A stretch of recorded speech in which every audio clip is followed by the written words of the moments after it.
guys, and welcome to another Pokemon X and Y Wi-Fi battle. This time we don't have an NU match, finally we have something different. And today I'm actually bringing you an OU match against Ricky. So Ricky is a good friend of mine, he actually has a Pokemon channel of his own. The link will be down below, definitely go check that out. It's a relatively new channel, he has a few Pokemon Showdown uploads. But I highly recommend you go check it out because I appreciate and admire the effort that he has produced uploads. And I think if you guys give him some of your time, that might actually prompt him to upload a bit more frequently. But anyways guys, before we even get into the question of the video, I have a request, and I would not be doing this because I hate doing this, but I've no other option. Like, I know I'm so desperate for this thing. Do any of you guys have a sucker punching, sturdy, adamant, perfect IV golem? I don't know, for the life of me, I can't seem to get one. I think it's maybe Gen 3 or Gen 4 exclusive. If any of you guys could get me one of those, I promise you I would love you long time.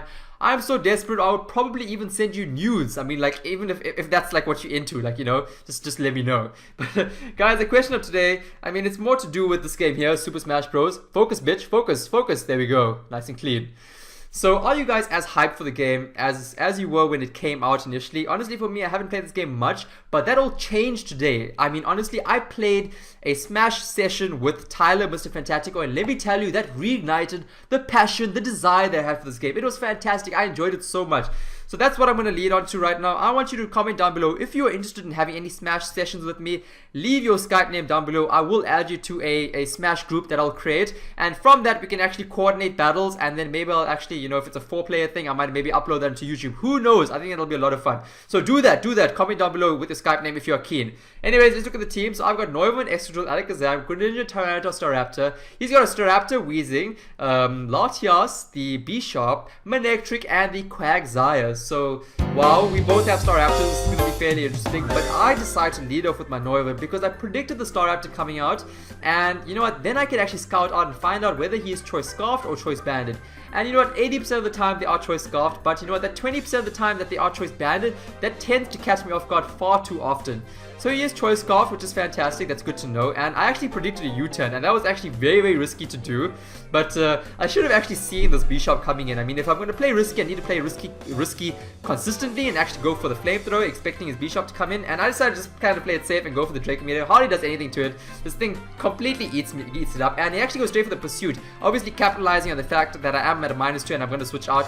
And now I'm going to bring in my Greninja, and I think he's actually Choice Banded right now because that Pursuit did way too much damage, and he's obviously going to switch out right now, and I'm like, yes, I'm going to get up a free substitute, and I just love it when you have a free sub. I promise you, it feels like you can take on the damn world, and I don't know why, but my nose is itchy as hell.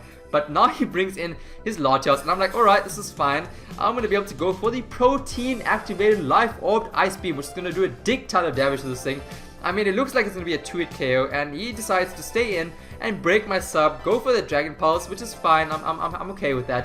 And at this point in time, I honestly predicted him to switch out, you know what, expecting me to go for another Ice Beam to take out his Latias, but you know what, he's also playing a bit risky right now, and he decides to, you know, I'm going for my sub, and he decides to actually go straight for the Dragon Pulse. I'm like, what? Why did you switch out? I wish I just went for the Ice Beam. That would have taken him out. Now I'm a bit more stressed because he basically had 2 turns of leftovers recovery, and I don't know, you know what, I don't know if another Ice Beam is going to take this thing out. But I was like, screw it, Greninja, if you don't take this thing out, I promise you, I'm going to chop off your tongue, and you're not going to be able to do anything for me from now on.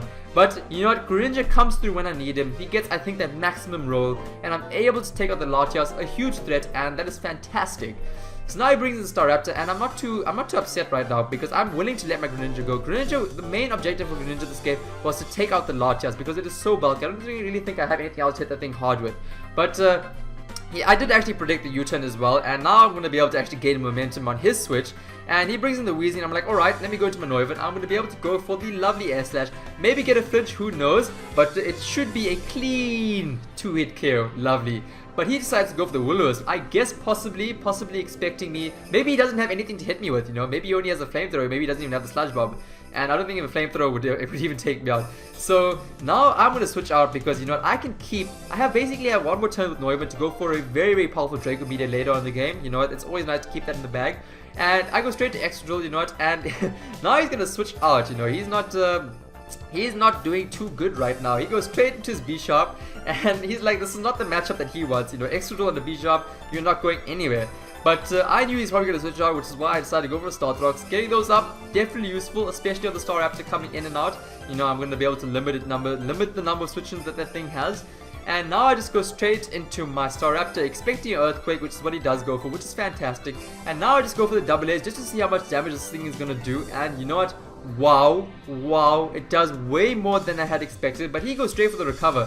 And I guess he's probably trying to recover stall me right now, you know, with that HP, with that recoil, because you get a lot of recoil from the double edge. It looks like I might have like only 3 more double edges left in me, but this Staraptor is putting in some good work. I'm getting max damage right now, and even with that recover and 1 more leftovers, I don't think he's going to be able to survive another double edge. But you know what, that recoil is racking up on me right now. It looks like I might, you know what, with this last double edge, I'm going to be able to, look at it, takes out the Quagsire, yes. And I just hang on. It looks like I have 1 more double edge left in me, which is fantastic.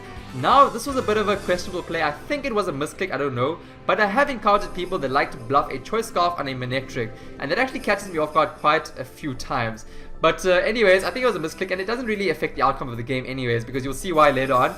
But I just go straight for the double edge. That is going to take out his Staraptor, because that thing, honestly... That thing is, it literally shreds Venusaur to pieces. That is one of the best counters for Venusaur. But now he brings in his Manectric, and I'm like, alright, cool, open field, let's go Alakazam. And I'm not too upset with this, you know, he gets basically 2 switching turns of Stealth Rocks, and I'm cool with that. He decides to Mega Evolve, get that Mega Evolution up. I need to find out what hair product the damn Manectric uses. I need some of that for myself. Look at me. But I just go straight for the Psychic. It does not take him out, comes very close to, but he goes to the Thunderbolt and he brings me down to my Sash. And now, because of the Mega Evolution, his new base speed kicks in, so he's able to outspeed me now and take me out with a Flamethrower. Obviously, maybe predicting me to switch out, you know, safest move to go for the Flamethrower. But now I go to my Excadrill because I am bulky as hell for this Excadrill set, and I know that I'll be able to take a Flamethrower. But he decides to go for it anyways, and Excadrill takes this quite well, honestly. I mean, like, you know, but what really sucks is that I get burnt, and it doesn't really matter though, because he is at a low amount of HP for me to take him out with the Earthquake, which is fantastic. Excadrill putting in some work even whilst he's burnt, and you know, any additional work apart from Stealth Rocks and Rapid Spin on my Excadrill is a bonus for me, so I'm very happy with that.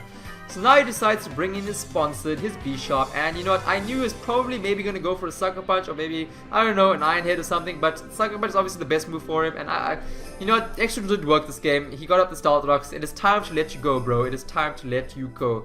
So now I decide to bring in my Tyranitar, and I have a very strange set of my Tyranitar. I have max HP, max speed, so the reason why I run that is so that I can get up a Dragon Dance, you know, just being sure that I can take any kind of hit, guaranteeing myself 1 Dragon Dance. But he brings in his Weezing right now, and I'm like, oh my gosh. I cannot afford to go for Dragon Dance because he's gonna burn me. I have to go for the Crunch. I cannot even go for a Stone Edge because it's gonna obviously miss. It's, you know, Stone Miss, that's what it's called. But he gets the free switch into his Weezing because I went for the Earthquake, hoping that his damn B-Sharp would stay in. And now I'm like, okay, I gotta go for the Crunch. And I actually ran some calcs after this, and this was hella close right now because for an uninvested Jolly Tyranitar, a Crunch from a Mega Tyranitar does 27% max damage, so if it wasn't for the Stealth Rocks from the Excadrill, I don't think I would have taken out the Weezing, and I think he probably went for a Pain Split with Weezing anyway. So now he brings in his B-Sharp, and I'm going to be able to take it out with an Earthquake, and that is fantastic. Awesome game, Ricky. That was awesome. I really look forward to having a rematch. And guys, don't forget to ask that question in the video. Leave that response down below if you're keen to join me for some Smash sessions. Your Skype name is what I need. I'll add you as soon as I can. We can get that underway. And guys, I hope you enjoyed that video. I will catch you all in the next upload. Have an awesome one, and bye-bye.